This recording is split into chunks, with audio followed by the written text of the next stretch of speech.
ये निसार आखिरकार है क्या चीज? लो अर्थ ऑर्बिट के बारे में अगर मैं तुम्हें बताऊं तो लो अर्थ ऑर्बिट क्या होता है, हम बोल सकते हैं, तुम बोल सकते हो कि अर्थ तो ऐसे ऐसे ऐसे ऐसे घूमता रहेगा, लेकिन ये तो फिक्स ऐसे ही घूमेगा। इसीलिए इन सब चीजों को दूर करने के लिए हमने लिया एक्टिव रिमोट सेंसिंग सैटेलाइट कि भाई साहब ये जो पूरा का पूरा एसएआर है ये डुअल बैंड एसएआर होगा। ये dual band SAR radio waves और माइक्रोवेव्स के तौर पर चलता है। तो मोटा मोटा निसार की जब भी हम लोग बात करते हैं तो ये सारी चीजें हम लोग को पता होनी चाहिए। इतना ही है निसार के बारे में इंफॉर्मेशन लेके रखना। Hello everyone and welcome to PW only IAS. दोस्तों स्वागत है एक बार फिर से हमारे science editorial of the week में, जहां पर हम डिस्कस करते हैं खूब सारा साइंस। और आज का हमारा एक टॉपिक जो कि बहुत ही ज़्यादा इम्पॉर्टेंट है।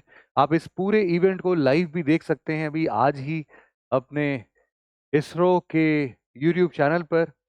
डेफिनेटली हम बात कर रहे हैं आज निसार के बारे में। निसार बहुत ज़्यादा न्यूज़ में है अभी फ़िलहाल के लिए। हम लोग इसको एक बार डिस्कस कर लेते हैं फटाफट से कि आखिरकार इसकी इम्पोर्टेंस इतनी ज़्यादा क्यों है, इतना डिफरेंट क्या है, ये निसार आखिरकार है क्या चीज़। जब भी हम लोग निसार की बात करते हैं तो हमें हमेशा समझ में आना चाहिए कि हम बात कर रहे हैं एक प्रकार के रिमोट सेंसिंग सैटेलाइट की। रिमोट सेंसिंग सैटेलाइट, ये जो रिमोट सेंसिंग सैटेलाइट है ना, ये बेसिकली हमारे लिए दो टाइप्स में डिफाइन होता है। कुछ बेसिक्स के साथ में क्लियर कर रहा हूँ, फिर definitely we would look upon the articles. और रिमोट सेंसिंग सैटेलाइट्स बेसिकली जिनको नहीं पता मैं बता देता हूँ कि ये ना दो प्रकार से होता है। एक तो होता है एक्टिव रिमोट सेंसिंग सैटेलाइट्स और दूसरे होते हैं हमारे पास में पैसिव रिमोट सेंसिंग सैटेलाइट्स। जो एक्टिव और पैसिव इस वे में है क्योंकि हमने बोला है कि देखो रिमोट सेंसिंग सैटेलाइट का सबसे पहले तो मतलब समझ लो। यहाँ पर रिमोट सेंसिंग सैटेलाइट का इजी मतलब ये है कि देखो रिमोट मतलब क्या, जैसे कि मैं दिखाता हूँ, ये देखो, ये क्या भाई, ये देखो भाई टीवी का रिमोट है ना।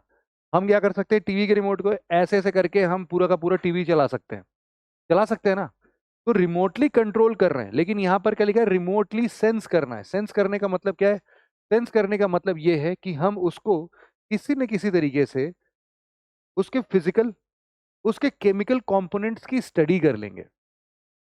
तो हमारे लिए बेसिकली जो रिमोट सेंसिंग सैटेलाइट होता है, इसका मेजर टास्क बन जाता है कि भाई साहब दूर से तुम क्या करो, दूर से अर्थ को ऑब्जर्व करो, जरा देखो उसके फिजिकल कंपोनेंट्स के बारे में, देखो केमिकल कॉम्पोजिशन के बारे में देखो, और बताओ क्या दिख रहा है तुमको। फोटोज लो, डिटेल्ड फोटोज लो। तो इसीलिए हम लोग कई बार इसको एक और नाम से जानते हैं, इसको बोलते हैं हम लोग earth observation satellite. Earth observation satellite, इसी को हम लोग रिमोट सेंसिंग सैटेलाइट भी बोलते हैं, अर्थ ऑब्जर्वेशन सैटेलाइट भी बोलते हैं। अब जब भी ये सैटेलाइट्स की हम बात करें, तुम खुद सोचो, अगर हमने इसको अर्थ से बहुत दूर कर दिया तो ये क्लियर इमेज खींच पाएगा? तो हमने बोला कि यार देखो इसको ना लो अर्थ ऑर्बिट में रखना सबसे बेस्ट है, क्योंकि वहां से डिटेल्ड इमेजेस जो मिलेंगी हमें वो बड़े ही शानदार क्वालिटी के साथ में होंगी, मतलब डेटा क्वालिटी हमारे पास बहुत ही बढ़िया आएगा। तो हमने एक चीज ये भी फिक्स कर ली कि ठीक है भाई, अगर अर्थ ऑब्जर्वेशन सैटेलाइट है या फिर रिमोट सेंसिंग सैटेलाइट है तो इसको हम लोग हर बार लो अर्थ ऑर्बिट में रखेंगे। अब ये जो लो अर्थ ऑर्बिट में रखने की बात है, उसमें एक स्पेशल ऑर्बिट आता है जिसको हम लोग बोलते हैं पोलर ऑर्बिट। पोलर ऑर्बिट,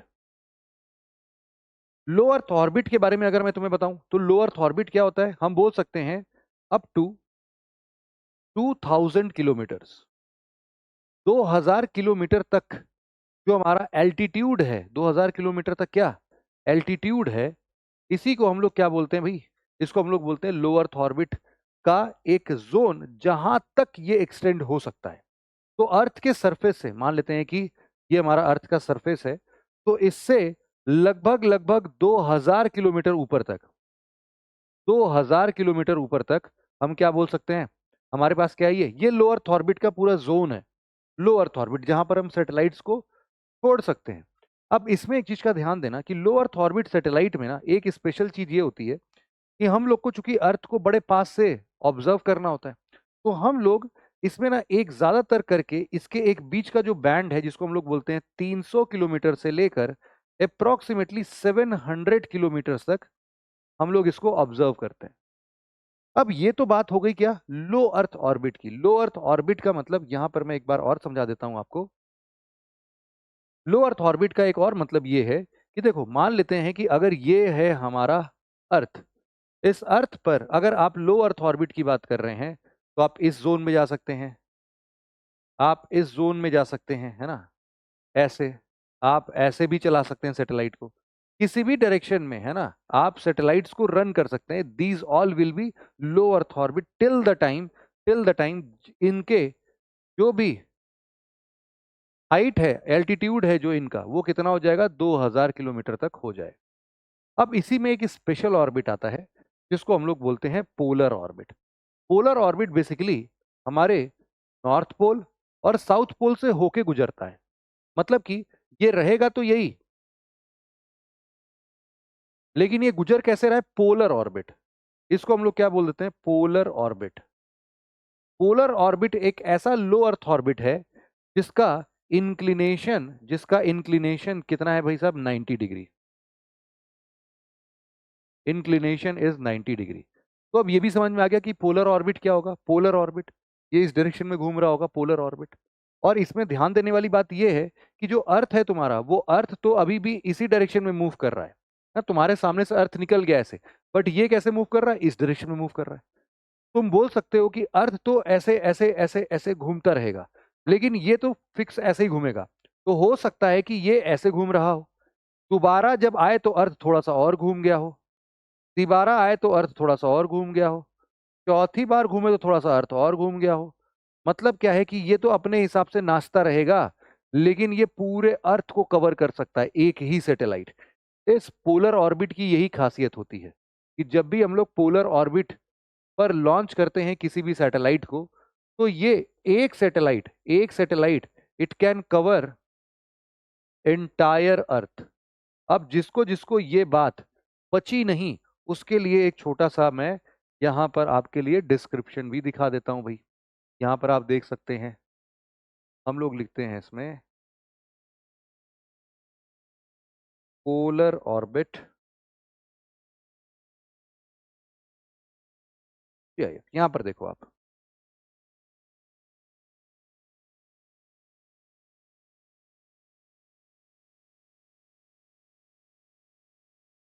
आप इसको देख सकते हैं थोड़ा।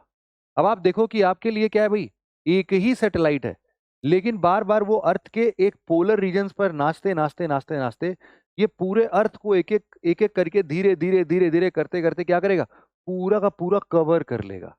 यही हमारे लिए क्या होगा, पोलर अर्थ ऑर्बिट का सबसे पिक्यूलियर खासियत होगा।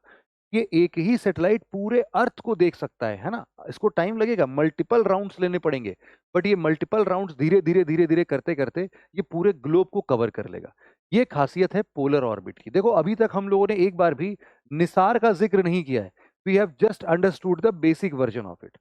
अब सबसे पहली बात जो मैं आपको एक और चीज बता रहा था कि कोई भी अगर रिमोट सेंसिंग सैटेलाइट है या फिर अर्थ ऑब्जर्वेशन सैटेलाइट है, उसको हम लोग दो पार्ट्स में डिवाइड करके देख सकते हैं। कौन कौन सा बताया था मैंने, एक तो मैंने बताया पासिव रिमोट सेंसिंग सैटेलाइट, और दूसरा मैंने बताया आपको एक्टिव रिमोट सेंसिंग सैटेलाइट। अब यहां पर समझना पासिव का मतलब क्या है। पासिव का मतलब सिंपल सा है कि अगर मान लेते हैं कि ये हमारा अर्थ है, और अर्थ पर यहां पर इस रेंज पर मान लेते हैं कि हमने कोई भी एक सैटेलाइट प्लेस कर दिया। अब ये सैटेलाइट जब भी नीचे की तरफ अपनी सिग्नल्स भेज रहा था, तब से इसको क्या मिल गया रास्ते में, इसको मिल गया बादल, और यहां पर इस बादल से घनघोर बारिश हो रही थी। अब क्या होगा, ये सैटेलाइट भाई साहब देख ही नहीं पाएगा, यहीं से रिफ्लेक्ट हो जाएगा, ये देख ही नहीं पा रहा है। ये है रिमोट सेंसिंग सैटेलाइट का पासिव वर्जन। जो पैसिव वर्जन होगा, इसको हमेशा और हमेशा क्या चाहिए भाई, इसको हमेशा चाहिए सनलाइट। ये सनलाइट के प्रेजेंस में ही किसी चीज को देख सकता है। अगर रात हो गई, मून है ना, मून है अपना, अगर नाइट टाइम है तो नाइट टाइम में ये कुछ भी नहीं देख पाएगा। ये सिंपल समझ लो कि पासिव रिमोट सेंसिंग सैटेलाइट में जो हम इंस्ट्रूमेंट लगाते हैं, ये इंस्ट्रूमेंट क्या होता है पता है, आप समझ लो सिंपली कैमरा होता है। अब तुम इसको इमेजिन कर सकते हो कि तुमको कैमरा लेके हमने लो अर्थ ऑर्बिट में भेज दिया है, और बोल रहे हैं कि देखो देखो फोटो खींचो, नीचे अर्थ का फोटो खींचो। आप बढ़िया से फोटो खींच रहे, तब से बादल आ गया। अरे बादल आ गया, अर्थ का फोटो कैसे खींचेंगे, बीच में बादल आ गया, बारिश हो गई, बादल आ गया, फिर खींच रहे तब से रात हो गई। रात हो गई तो फिर अंधेरे में फोटो खींच पाते हो क्या आप, एकदम अंधेरा कर दो, फ्लैश लाइट नहीं है बेटा तुम्हारे पास, और फ्लैश लाइट उधर 400 किलोमीटर से नीचे अर्थ पर नहीं चमकेगा, नहीं तो अर्थ वालों को तो हमेशा लगेगा अबे बिजली कौन कड़का रहा है रह रह के, और फोटो खींच रहा है कोई ऊपर से, दिख नहीं रहा है, तो इतना दूर फ्लैश लाइट जाएगा नहीं तुम्हारा। तो इसीलिए उसके बारे में इमेजिनेशन भी मत लाना, तुम्हारे लिए रात में कुछ नहीं दिखेगा, कुछ नहीं दिख रहा है। इसीलिए इन सब चीजों को दूर करने के लिए हमने लिया एक्टिव रिमोट सेंसिंग सैटेलाइट। इसमें जो हम लोगों ने इंस्ट्रूमेंट लगाए, बेटा जो इंस्ट्रूमेंट हम लोग बार बार बोल रहे हैं ना, इसी को हम लोग बोलते हैं क्या, पेलोड। और यहां पर हमने लगा दिया है सिंथेटिक अपर्चर रडार। क्या है भाई, SAR, synthetic aperture radar. Synthetic aperture radar, ये जो सिंथेटिक अपर्चर रडार है, इसके लिए अब कोई बाउंडेशन नहीं है। मान लेते हैं कि अगर ये अर्थ और इसका ये कोई भी ऑर्बिट पर, मान लेते हैं कि वर्टिकली हमने ये सैटेलाइट लगाया, और इनफैक्ट बीच में बादल आ भी जाए ना तो भी कोई दिक्कत नहीं है, ये इसके आर पार जाएगा, टकरा के वापस आएगा, ये सब देख लेगा, बादल हो रात हो कुछ नहीं मतलब है। क्यों ऐसा, क्योंकि SAR जो होता है, सिंथेटिक अपर्चर रडार, ये कैमरे का एक एडवांस वर्जन है। ये रडार सिग्नल्स का इस्तेमाल करता है, या फिर कभी कभी माइक्रोवेव सिग्नल्स का इस्तेमाल करता है। ये इनका इस्तेमाल करके बहुत ही ज्यादा आराम से बादलों के बियॉन्ड भी देख सकता है, ये इसकी खासियत है। अब जो हमारा निसार है, अब निसार का मतलब तुम्हें सार समझ में आ रहा होगा, है कि नहीं। निसार जो है, निसार जो है बेटा, वो है नासा, इसरो और synthetic aperture radar. NASA, ISRO, synthetic aperture radar, इसी को हम लोग क्या बोल रहे हैं भाई, निसार बोल रहे हैं। तो आपको आगे बढ़ने से पहले बस ये बता देता हूँ कि आपको PDF यहाँ पर मिल जाएगी भाई, है ना, टेंशन मत लेना, PDF मिल जाएगी यहाँ पर। आगे बढ़ते हैं और कुछ आर्टिकल्स देखते हैं। आप द हिंदू का आर्टिकल उठा लो, या फिर आप इंडियन एक्सप्रेस का आर्टिकल उठा लो, दोनों जगह पर इन्हीं की बात है। और अब इस मिशन को हम लोग बहुत पुराने टाइम से इसको हम लोग बात कर रहे थे, तो अब हम बात करते हैं स्पेशली निसार की। निसार की अब हम स्पेशली बात करते हैं। आपका बेसिक्स क्लियर हो गया, बस अब आपको ये पता होना चाहिए कि निसार जो है, ये एक प्रकार का एक्टिव रिमोट सेंसिंग सैटेलाइट है।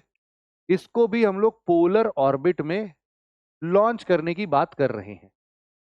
अब ये ना अपने आप में निसार इतना तूफानी क्यों बन रहा है, इतना नियम कानून या फिर न्यूज में क्यों आ रहा है भाई साहब, इसके पीछे रीजन है इसके कुछ स्पेशल क्वालिटीज। स्पेशल क्वालिटीज, आप बोलोगे सर इसमें क्या ऐसी खासियत क्या है। तो सबसे पहले तो नासा और इसरो ने मिलकर इस पे काफी खर्चा कर दिया है। हम बोल सकते हैं कि लगभग लगभग 1.5 बिलियन डॉलर का खर्चा आया है, और कई बार तो इसमें इससे भी ज्यादा है, 1.5 बिलियन डॉलर नहीं। अगर मैं इसको और एग्जैक्ट लिखने की कोशिश करूं तो मैं लिख सकता हूं approximately 2 billion dollar. 2 billion dollar खर्चा आया है।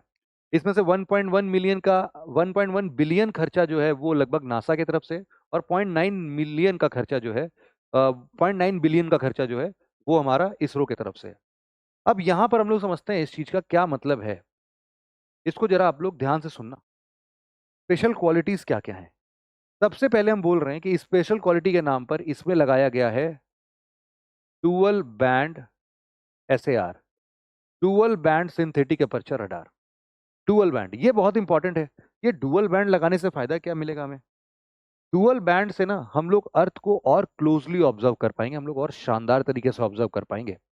तो यहां पर इस बात को समझना कि ये जो डुअल बैंड SAR है, इसमें हम लोग L बैंड और S बैंड का इस्तेमाल कर रहे हैं। L बैंड और S बैंड का इस्तेमाल कर रहे हैं। ये जो L बैंड है, ये L बैंड बनाया जा रहा है नासा के द्वारा, और जो S बैंड है वो बनाया जा रहा है इसरो के द्वारा। इसके अलावा बाकी के सैटेलाइट का भी बनाने का जिम्मा जो है वो नासा को दिया गया था, और इसके प्रॉपर पूरे लॉन्च करने का जिम्मा इसरो के पास में, इसीलिए आज आप इसरो के साइड से इसको सक्सेसफुली लॉन्च होता हुआ भी देखोगे। देख लेना, भूलना मत। ठीक है भाई, अब हम लोग इसके बारे में थोड़ा सा और डिटेल में बात करते हैं कि ये L बैंड या S बैंड है क्या। यहां पर आप देख सकते हैं L band SAR basically 1.2 gigahertz frequency पर काम करेगा, और वहीं आपका S बैंड SAR जो है ये काम करेगा बेटा 3.2 गीगाहर्ट्ज पर। अब इससे होगा क्या, जो एल बैंड SAR है हम बोल रहे हैं इनकी मदद से it can penetrate dense vegetation. Dense vegetation को पेनिट्रेट करते ये सिस्मिक एक्टिविटीज की पढ़ाई कर सकता है। सिस्मिक एक्टिविटीज के बाद ये अर्थ के इंटरनल मूवमेंट्स को देख सकता है।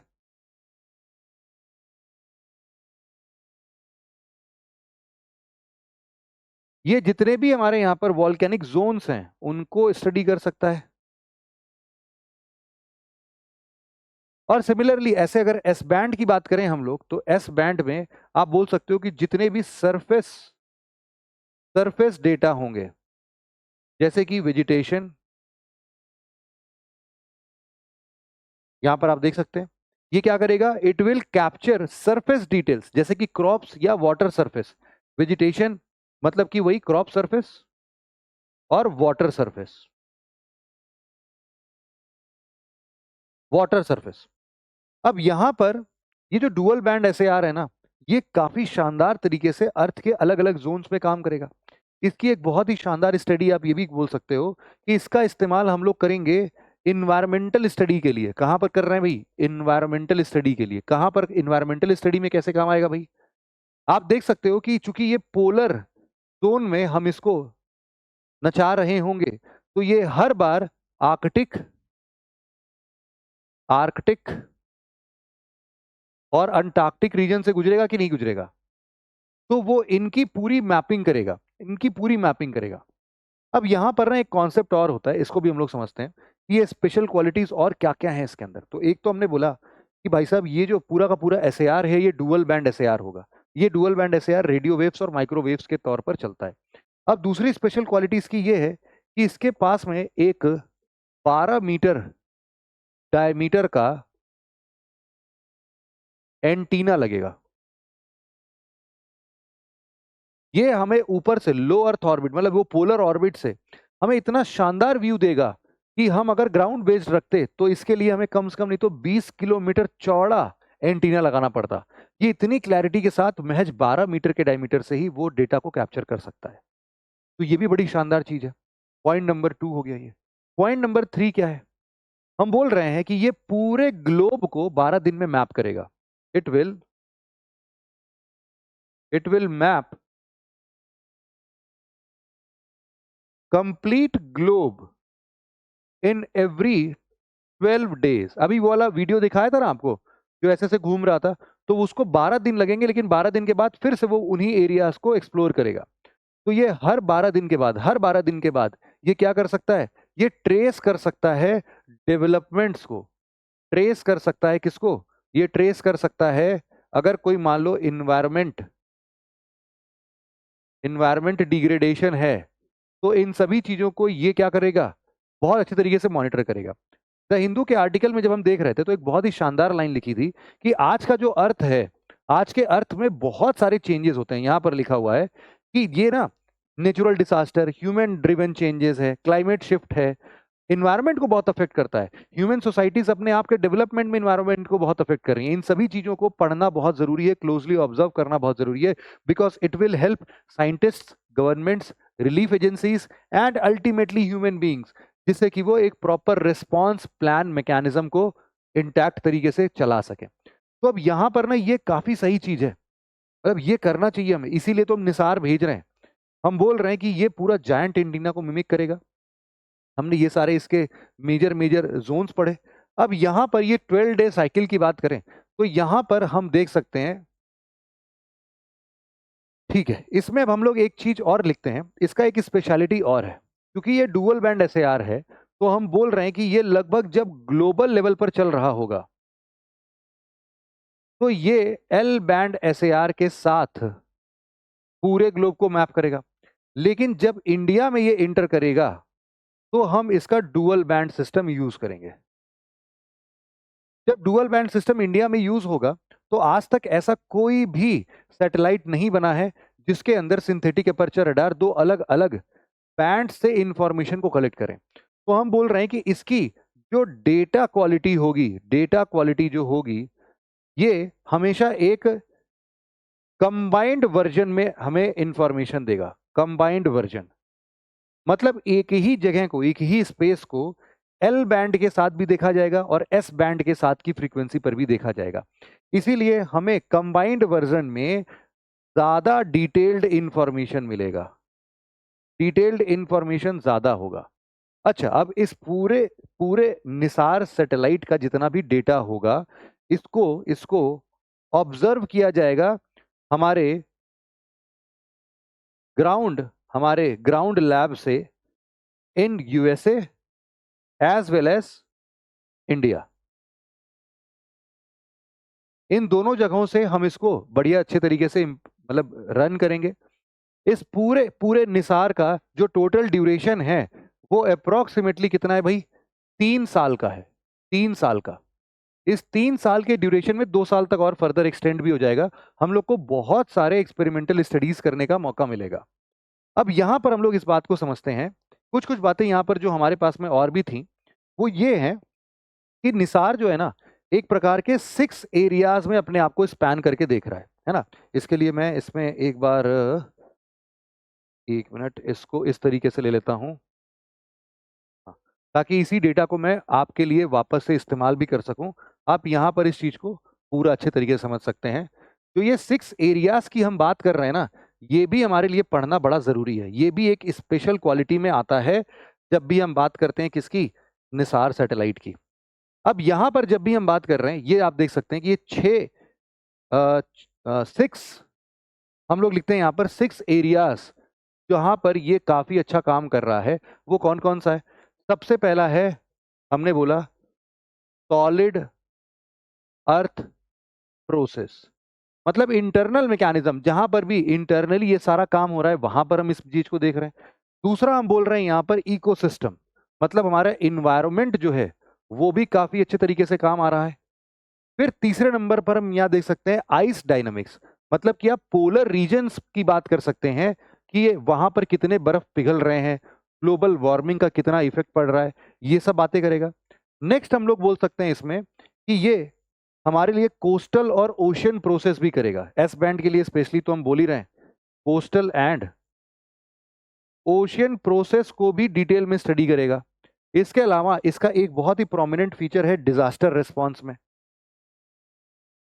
डिजास्टर, अब चूंकि ये एक्टिव सैटेलाइट है ना, एक्टिव रिमोट सेंसिंग सैटेलाइट है, तो डिजास्टर रिस्पॉन्स में भी ये हमें काफी ज्यादा, कोई बाढ़ प्रभावी क्षेत्र है ना, या फिर कोई कहीं पर फ्लड्स आ रहे हैं, कहीं कोई सुनामी आने वाला है, या कहीं पर कोई साइक्लोन स्ट्राइक कर रहा है, इन सब चीजों के लिए ये बिल्कुल एक्यूरेट इंफॉर्मेशन हमें दे सकता है। सिमिलरली इसका एक आखिरी जो है वो है इसके लिए एडिशनल एप्लीकेशंस में हम लोग बात कर सकते हैं, plus some are additional applications. इस एडिशनल एप्लीकेशंस में जैसे कि हम बोल सकते हैं ग्राउंड वाटर को ट्रैक करना। ग्राउंड वाटर ट्रैकिंग इसके लिए बहुत ही इंपॉर्टेंट जोन बन जाता है एप्लीकेशन के तौर पर। इसके अलावा हम लोग जितने भी ऐसे ऑयल रिजर्वॉयर्स हैं जहां पर हम लोग ऑयल एक्सट्रैक्ट करते हैं, उनके बारे में स्टडी कर पाना। और साथ ही साथ यहाँ पर एक और बहुत ही इंपॉर्टेंट चीज लिखी है कि जैसे डैम्स या फिर कोई भी ऐसी डैम्स या फिर कोई भी लेवीस जैसा इंफ्रा अगर डेवलप हो रहा है तो यहां पर भी ये काम आएगा, बहुत ही शानदार तरीके से काम आएगा। अब इसीलिए इसीलिए हम यहाँ पर एक चीज और बोल सकते हैं। अब ये सारी इंफॉर्मेशन हम लोगों ने कलेक्ट कर ली है, बस अब एक ही इंफॉर्मेशन इसके लिए बचती है, और वो है हमारे लिए कि ये पोलर ऑर्बिट में तो जा रहा है, लेकिन हम लोग इसके लिए एक और समझते हैं कि पोलर ऑर्बिट में भी एक स्पेशल स्पेशल ऑर्बिट होता है जिसको कि हम लोग बोलते हैं सन सिंक्रोनस ऑर्बिट। सन सिंक्रोनस ऑर्बिट, ये सन सिंक्रोनस ऑर्बिट कैसा होता है? ये ना किसी भी जगह से टाइमिंग के पर्सपेक्टिव से हर बार हर दिन एक ही जगह से गुजरने की बात करता है। तो हम लोग 12 दिन के बाद जो इसकी साइकिल रिपीट होगी, ये उस पर्टिकुलर टाइम पर, ये उसी सेम टाइम पर ही रिपीट करेगा। तो इसीलिए एग्जैक्ट टाइमलाइन पर भी ये काम करेगा। तो हम इसको कहां पर भेज रहे हैं? सन सिंक्रोनस ऑर्बिट। कितना ऊपर है? हम बोल रहे हैं 747 किलोमीटर पोलर ऑर्बिट में है। ये हो गया हमारा एक और डिजिटल, मतलब एक और इंफॉर्मेशन हमारे पास में, ये बहुत ही शानदार हमारे सामने आ गया। तो मोटा मोटा निसार की जब भी हम लोग बात करते हैं तो ये सारी चीजें हम लोग को पता होनी चाहिए। इतना ही है निसार के बारे में इंफॉर्मेशन लेके रखना, और आई होप कि आप लोग बहुत ही आसानी से इसके बारे में सारी इंफॉर्मेशन कलेक्ट कर सकते हो। मैंने आपको पूरा इंफॉर्मेशन देने की कोशिश की है, यहाँ पर भी देख लोगे, और जितना भी इधर की बात करोगे, मतलब इस आर्टिकल की, दोनों आर्टिकल के कंबाइंड जितने भी इंफॉर्मेशन थे वो सारे के सारे इंफॉर्मेशन मैंने आपको दे दिए हैं। ये बहुत ही शानदार एग्जाम्पल है जहां पर दो बड़े स्पेस एजेंसीज मिलकर साथ काम करने की बात कर रहे हैं। फ्यूचर में ऐसे कोलैबोरेटिव मिशंस को हम लोग और देखेंगे, और इससे दोनों का डेवलपमेंट होगा, हमारे पूरे के पूरे स्पेस सेक्टर का डेवलपमेंट होगा। तो यही पूरा आर्टिकल था आज के लिए। आज यही एक आर्टिकल था जो मुझे लगा काफी इंपॉर्टेंट है। इस पूरे वीक में इसका आर्टिकल्स कई बार पब्लिश हुआ है, द हिंदू में भी और इंडियन एक्सप्रेस में भी। तो हम सारे आर्टिकल्स को मिक्स करके सारी इंफॉर्मेशन ले चुके हैं आज के इस डिस्कशन में। आई होप कि हमारे पास में बस इतना ही इंफॉर्मेशन है एंड आपको मजा आया होगा। आप नीचे कमेंट सेक्शन में मुझे बता सकते हैं कि इससे रिलेटेड क्या एक शानदार इंफॉर्मेशन आप और दे सकते हैं जो मैंने अभी इसमें कवर नहीं की है। तो ये आपके लिए चलिए एक होमवर्क है ना। नहीं तो मैं खुद भी कमेंट करके आपको वहां पर बता दूंगा, डोंट वरी। तो बस आज के लिए इतना ही था। Thank you so much for listening it very patiently friends. Have a nice day, take care, bye bye, जय हिंद।